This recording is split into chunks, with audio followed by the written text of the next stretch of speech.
শটগানের গুলির আঘাতে অসংখ্য ছিদ্র হয় আবু সাঈদের শরীরে। এতে অতিরিক্ত রক্তক্ষরণে মৃত্যু হয় তার। বৈষম্যবিরোধী ছাত্র আন্দোলনে রংপুরে নিহত বেগম রোকেয়া বিশ্ববিদ্যালয়ের শিক্ষার্থী আবু সাঈদের মৃত্যুর ২.৫ মাস পর প্রকাশ হলো ময়নাতদন্ত রিপোর্ট।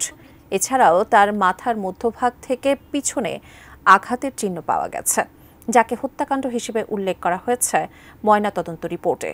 রংপুর প্রতিনিধি শাহরিয়ার মিমের তথ্য ছবিতে ডেস্ক রিপোর্ট।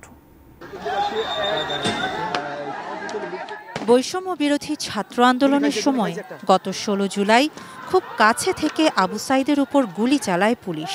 মৃত্যু হয় বেগম রোকেয়া বিশ্ববিদ্যালয়ের ইংরেজি বিভাগের শিক্ষার্থী ও অন্যতম সমন্বয়ক আবু সাঈদের। তার মৃত্যু ছাত্র আন্দোলনকে আরও বেগবান করে।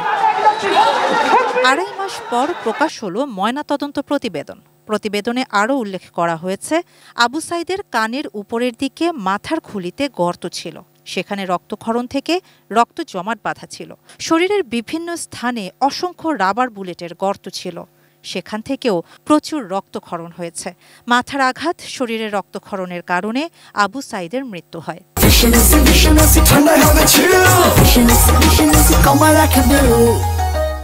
ময়নাতদন্ত প্রতিবেদনে আবু সাঈদের মৃত্যুতে হোমিসাইডাল বা হত্যাকাণ্ড বলে উল্লেখ করা হয়েছে।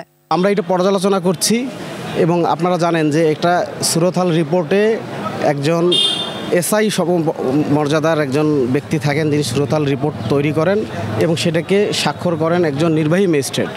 তো তারা আসলে কিভাবে এটা স্বাক্ষর করলো, এটা আসলে সঠিকভাবে সুরতহাল রিপোর্ট করেছে কিনা, ময়নাতদন্ত রিপোর্ট হয়েছে কিনা, এটা আমরা পর্যালোচনা করছি। আবু সাঈদ নিহতের ঘটনায় গত ১৮ আগস্ট রংপুর মেট্রোপলিটন আমলি আদালতে হত্যা মামলা করেন তার বড় ভাই রমজান আলী।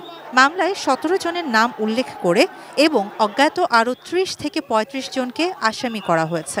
আবু সাঈদের সহপাঠীরা নির্মম এই হত্যাকাণ্ডের দ্রুত বিচার দাবি করেছেন।